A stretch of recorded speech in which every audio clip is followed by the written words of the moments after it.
Okay, I really do like these charming little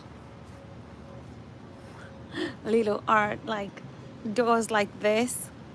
They kind of remind you of Europe, and there is a charm that Europe has for sure.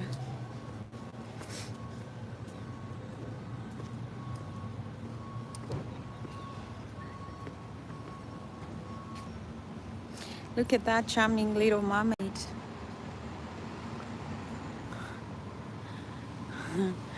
That's cute.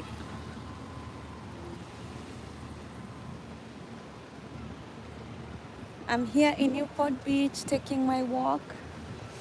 It's a lovely morning. Hi, Bruce. How's it going?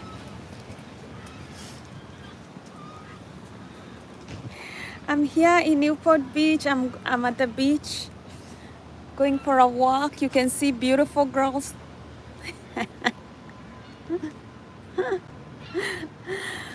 I'm all dressed up because it's windy. Last time I was at the beach, it was so cold. Okay, so we have this donut place. Is I'm not a sugar person, but it's lots of donuts, pastries. Then there's always like, I think this is a coffee shop.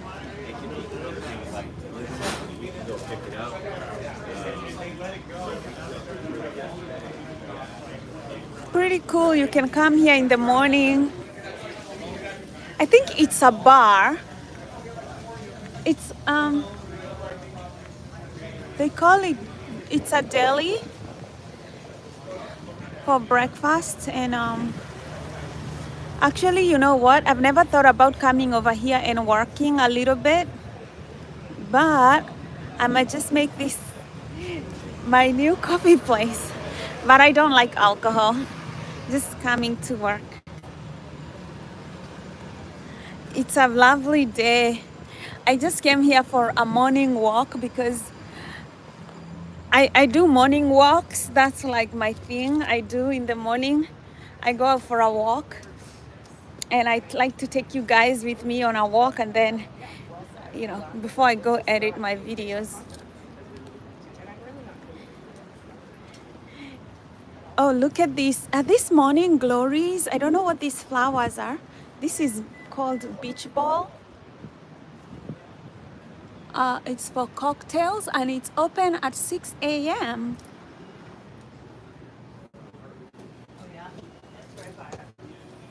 Hi. I'm just looking at this place. I've never been here. I saw that it's open at 6 a.m. Yeah, you should come in for a drink. I just wanted to look at it, see, curious, just looking around. Cool. I might come later. You too. Bye. So that's a deli. I didn't know it was 6 a.m. open. Whoa. Okay. Probably this is probably going to be my favorite shop. Look at it. Cute. It has beach clothes.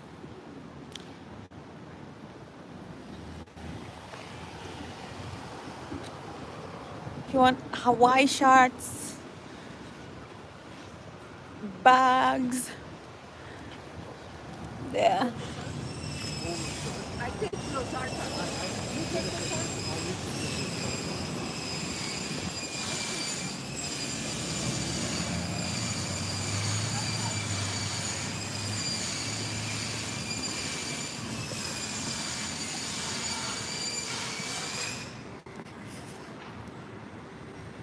Yeah.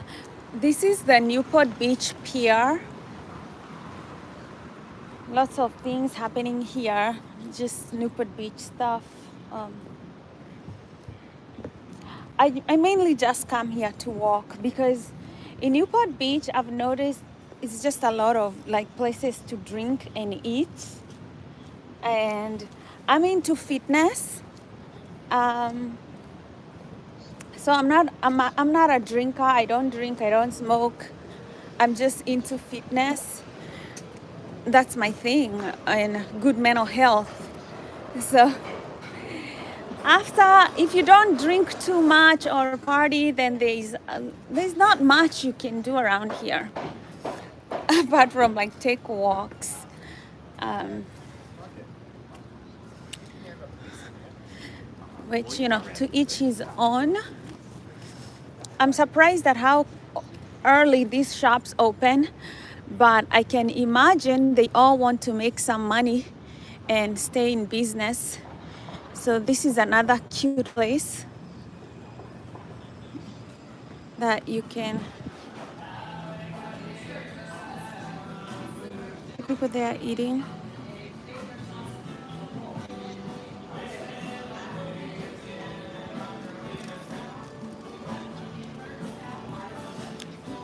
Yeah, it's cute. The music though, country music. I don't know how long I'll stay there before falling asleep.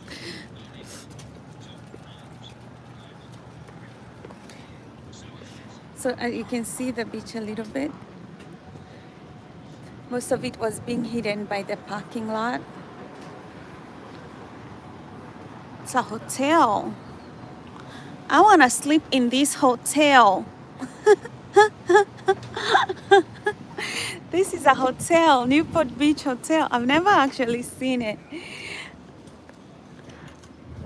It's so close to the beach that I'm like, yeah, I'd want to sleep in that hotel.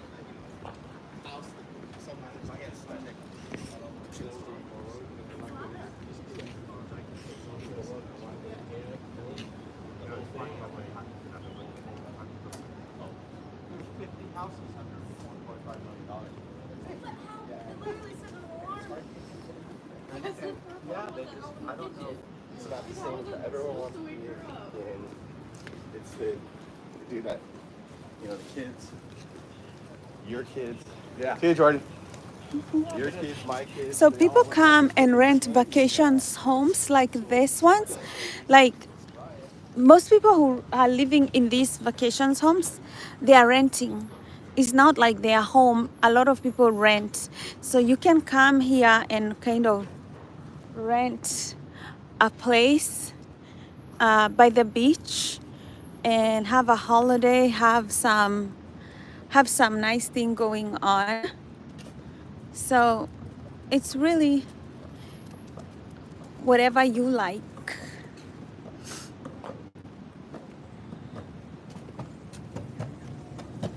I love that design. This person has made it like glass, so the glass reflects the ocean. It's so cute. I can see myself. It reflects the ocean. Cute.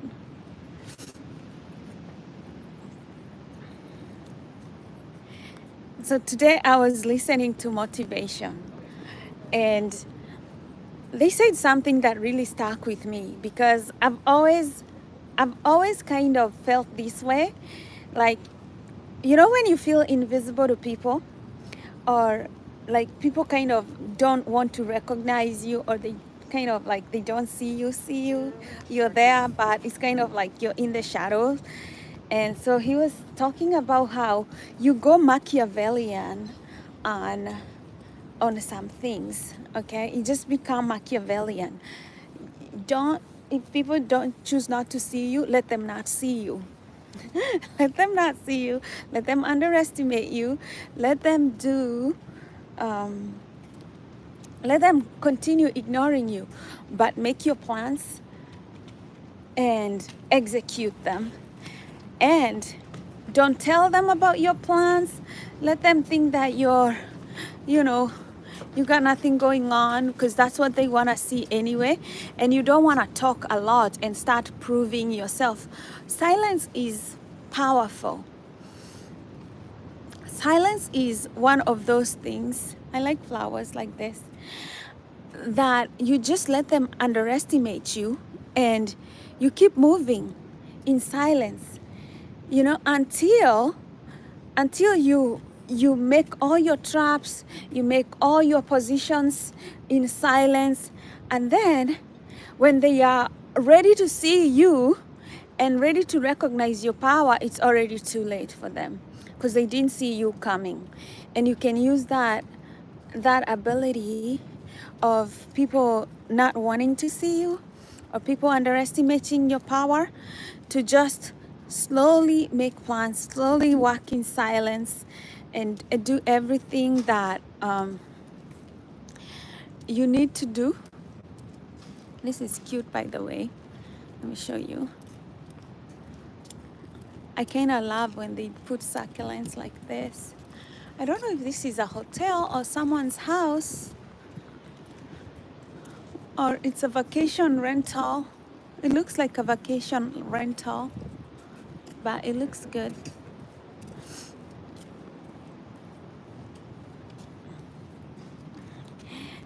So anyway, he was talking about, and I thought, isn't that kind of like the best strategy ever? He says, like, move in silence and plan to take everything, but don't tell anyone, because it's a Machiavellian strategy. If you don't know Machiavelli, he wrote the book called The Prince, and he wrote it because he wanted this book to go to the Prince of Italy, and I think it was the Medici Empire, and he was advising the prince that he needs. So whatever strategy that he was advising the prince has now become to be known as Machiavellianism. It means that, you know, you are cunning. It's a cunning strategy. That's why we call it Machiavellianism, is do not let people see your cards. Move in silence. Or even he was telling the prince to do things that are kind of immoral. He was telling the prince to, if he is not Christian and doesn't believe in God, he should never allow the masses to think that he does not believe in God, because a Machiavellian is cunning. You, you, you. Cute little dog. I was looking at the flowers. They're cute. They're so cute. That's a charming little house with a cute dog. This is why I like coming to the beach. Anyway, he was telling the prince, and he's telling the prince to be as he can, to take everything. He's telling the prince to pretend to be, to have that perception. People need to have that perception of him. Telling him to play the game. He's telling him, you're the prince, so you have to have this image that you're a justice, you're a kind prince, you're just, and people will love you, and they know that you have power, but you're also just, and you're kind, and you're generous. He's telling him, you must always show that you have, with the people, that you have not only charisma, but you also have a soul, that you fear God. And he's telling him to do this, not so much that because he believes in God and because he cares for God. He's telling him to do this so that he can create a good image that works for him. But he's telling him, in the shadows, in silence, you are not going to play that image. In the shadows, you're going to be ruthless and brutal. You can kill people, you can destroy your enemies, you can do that. Like in the shadows, you're going to be straight up cunning. And that was that's what we call Machiavellianism. It's called, it's a cunning strategy, and that's what he was telling. Now, I don't know, look at how beautiful it is today. Such a beautiful day. Now, I don't know about you and how you think. Yeah, it's a cute setup, isn't it? So I don't know what you think about Machiavellianism. I mean, for me, there are limits to the things I would do, okay? Because I would not want to disturb my conscience. Like, I would not steal things from people and then pretend I'm a nice person. I don't want to be in a position where I kill somebody, stuff like that. It takes a lot of people with guts to do that. But um, I see that strategy that it can be employed in so many other situations that people don't even think about. But these are things that, for me, I sit and think about. So, for example, let's look at politics, right? Let's look at this situation where, like, Trump is trying to put black people in a situation where, let's say, they're just being oppressed, not really like because of anything. He's just like, oh, we are going to give white people privilege and not you, so whatever, you can be oppressed. So in such a political system, when you know that somebody is using political systems to oppress you for no good reason, just so that they can give their race an upper hand, you can also still use Machiavellianism. You can let them think they are winning and let them go ahead with the privilege, because privilege never sharpened anybody. You don't become wiser or stronger by riding by privilege. You actually become stronger by actually doing the hard work, by learning, by exerting yourself. That's how the human brain learns, right? So in such a situation, you can let people ride on privilege. Okay, let them take their privilege, but work hard. Because at the end of the day, that privilege will weaken them. It will make them weak because they won't get brighter and sharper. And then you just wait. You work in silence and you let the passage of time, whether it's going to take 4 years, 10 years, 100 years, decades, you just build advantage. Because when people take the cheap road, they are going to lose eventually. In the beginning, you think that it's like you think that the privilege is helping you, but it's actually making you dumber. And the people who are actually working hard are the people gaining the skill and the knowledge and the wisdom that carries the day. And you can build that advantage over time. And then that's when you strike immediately and take everything whenever they are not thinking of you as a threat anymore. Whenever they think they won, whenever they think that you got nothing else going on for you, it's slam dunk. That's when the tables really turn. But by the time they realize the table have turned, it's kind of already too late. You get what I mean? It's called Machiavellianism.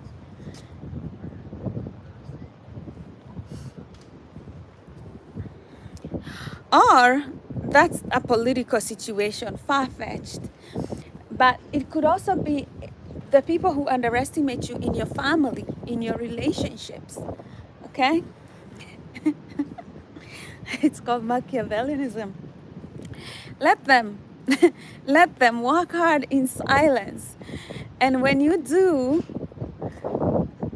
guys, I like to move my camera just so you can see, because sometimes there are things that you can't see. For example, like, you can feel the wind that's blowing, and it's so beautiful.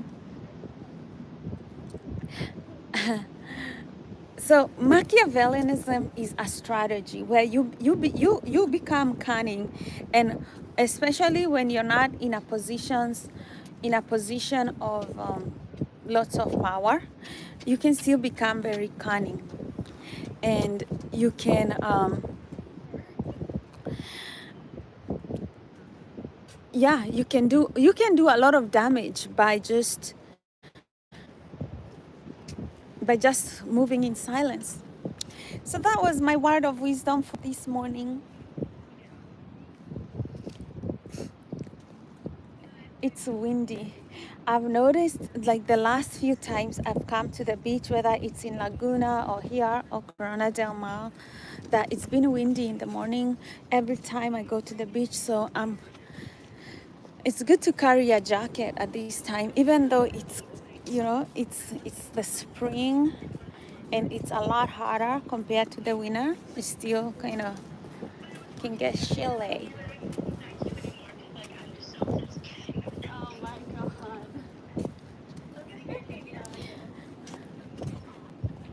Hi, Halima.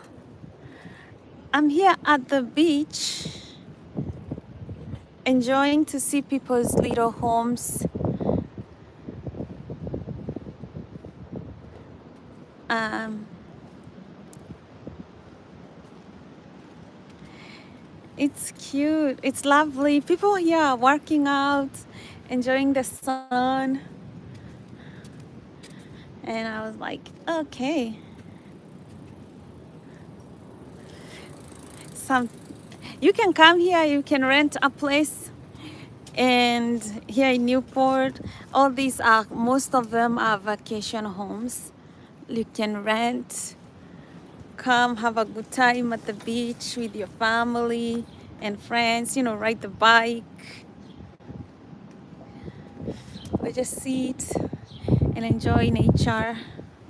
It's such a beautiful place. It's kind of windy. I like the wind, but it can. I'm glad I put on this poncho that I got because, you know, it can get. What is this? Okay, look at this fireplace. Look at how it is designed.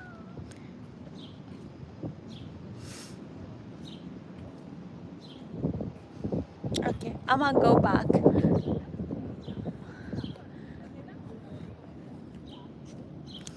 But I'm thinking about going into the sand, getting off my shoes. Enjoy the sand. Sometimes I just like to feel the sand in my legs.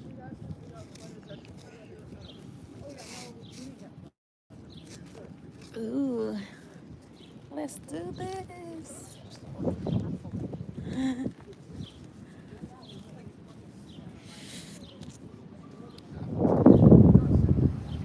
So Halima, tell me, what's your day going? How's your day? What's going on?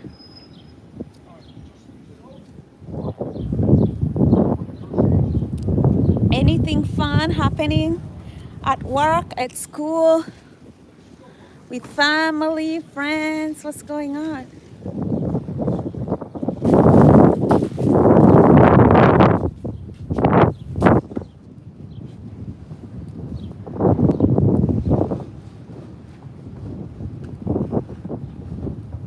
What are you curious about? What are you learning?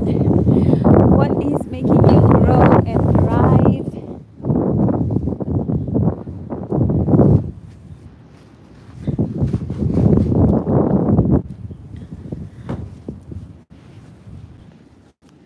It's always nice.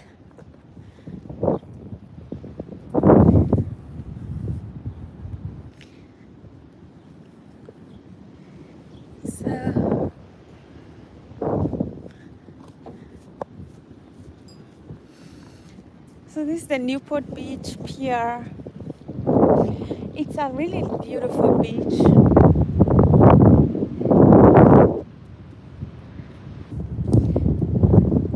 It's very different from the other beaches that, you know, that you've seen me come to.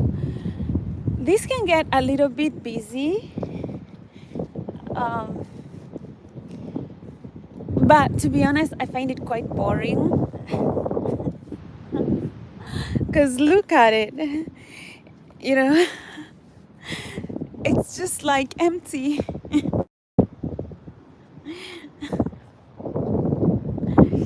You know, so I don't know. I don't know. You guys tell me if you like the beach or not. I'm a beach girl because you've seen me. I always like the water. being near the water, the wind. I just don't know, something about it makes me light up. I'm thinking about starting to go into the water to actually swim right now. And I think I'll do that. Once I finish this video I'm working on, I'm just going to start going into the water. It'll be so nice. Last year I started getting into the water a little bit late in the summer, and so this year I want to start in the spring so that I can enjoy more time in the water this year, because I want to take advantage, because it gets harder if you start early in spring, and then obviously you're going to do it the whole summer and a little bit of the fall before it gets cold. So you you make your year a little bit fun, and that's what I want to do. Yeah, that's the plan. So you might start seeing me go live when I'm in the ocean, in the water. Because that's my favorite thing to do. Swimming in the ocean is my favorite thing to do. 100%. 100%. That, and I don't know what else. Singing.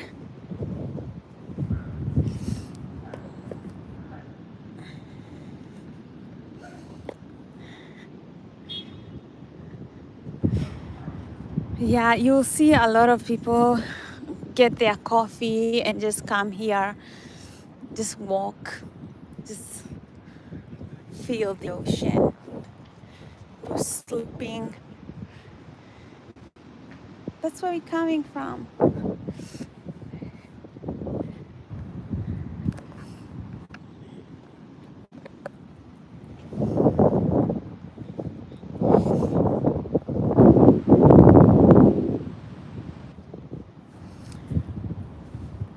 Well,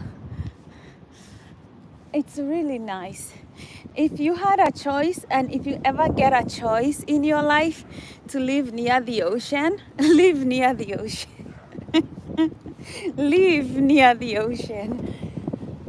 It's so different from just not living by a water body. It's really different.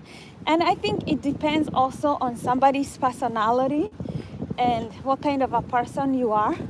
Because I mean, I met somebody who said that he's lived in California all his life, and he was telling me that he did not go to the beach, and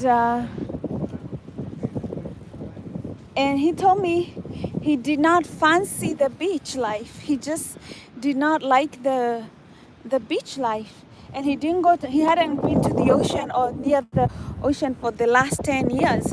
And I was amazed that somebody could live like that. you know? And I was like, oh, let's go to the beach 10 minutes away. And he was like, what beach is that?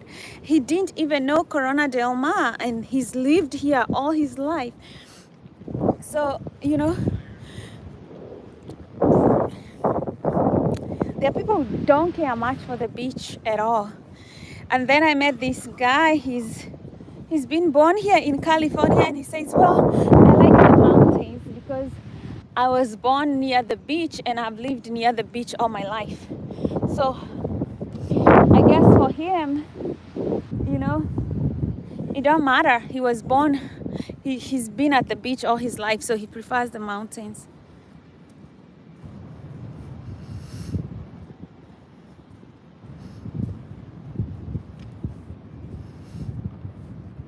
Yes, that's the reason. I mean, that's why I came, because it's morning, and because I will not find a lot of people. I just don't like crowdedness. I have a thing. That's why I don't like even going to concerts, because they are crowdy. They are crowded. But you can excuse me, because I grew up in a children's home, and at any given point there were like 70, 80, 60 people always around me, and I needed space to breathe. I'm the kind of person who needs my own space. So the only way I used to escape is that I'd go running, I'd go study, I'll go in a room by myself to study, because being surrounded by people all the time, even my bed, I used to be in a room where there are like 20 other kids sleeping in the same room. Everybody has a bed, but not you don't have your own personal space. So I guess I grew up wanting just more personal space. It's a luxury I didn't grow up with, so I kind of cherish it and want that more. Like silence. Even I hate going to work and being surrounded by people. Like if I go to get some water in the kitchen, there are 23 people there. Sometimes I just don't like it. you know?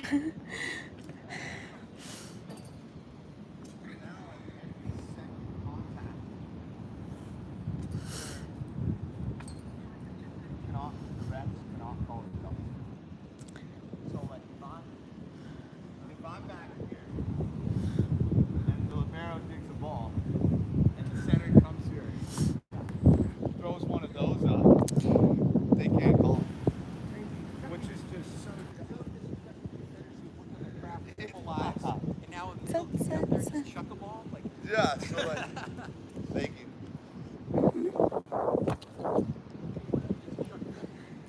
yeah, I'm like So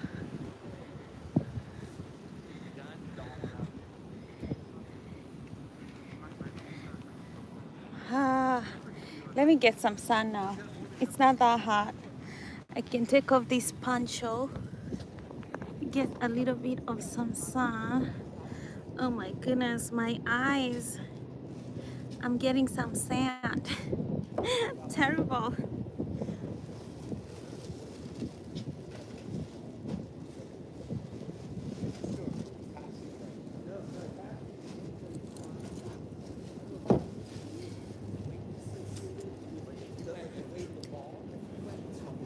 I'm wearing a cute dress, just so you know.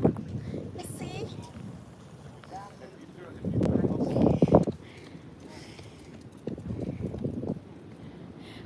I can get a little bit of sun.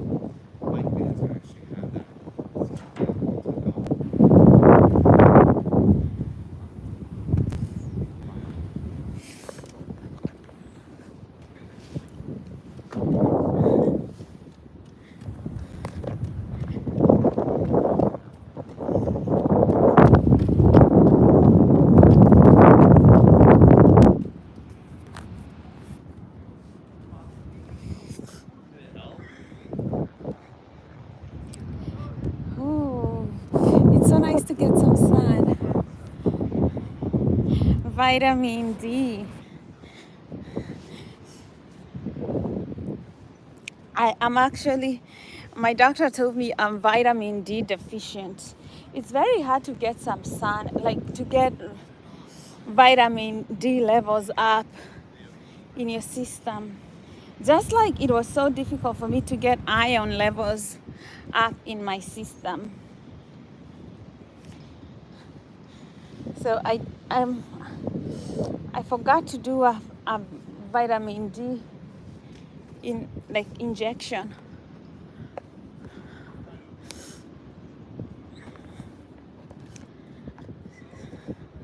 So that's the pier. Those are the guys that were playing basketball, the homes.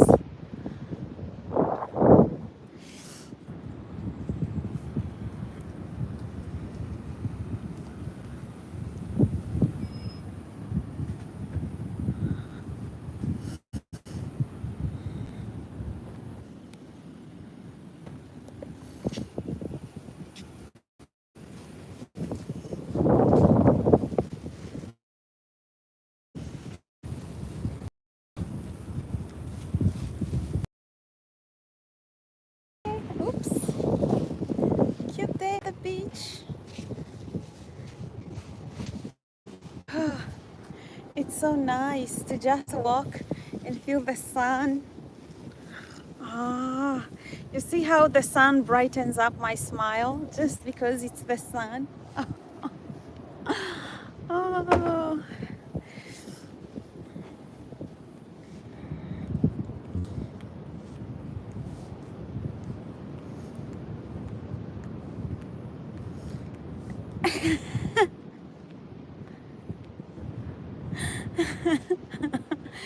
Oh, you're funny, Bruce.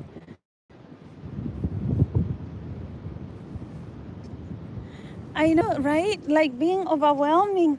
Like I was I was so overwhelmed when I was little because it was so chaotic. Okay, so that was the home that was so beautiful that when we were looking at it, it has like all these like little flowers like surrounding it. And I thought it's probably a vacation rental because let's go it a little bit closer. You guys probably saw it from, you see how cute it is?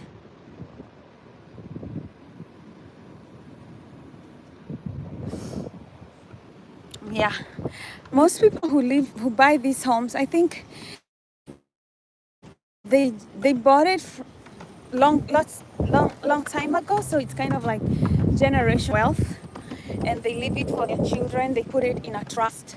If you have property or your family has property here in the United States and you want to pass it down to the next generation, they really put it in a trust because sometimes if you give your family your kids property, you still have to give the government taxes on the value of that money, of that property you're giving them, and sometimes those kids don't have the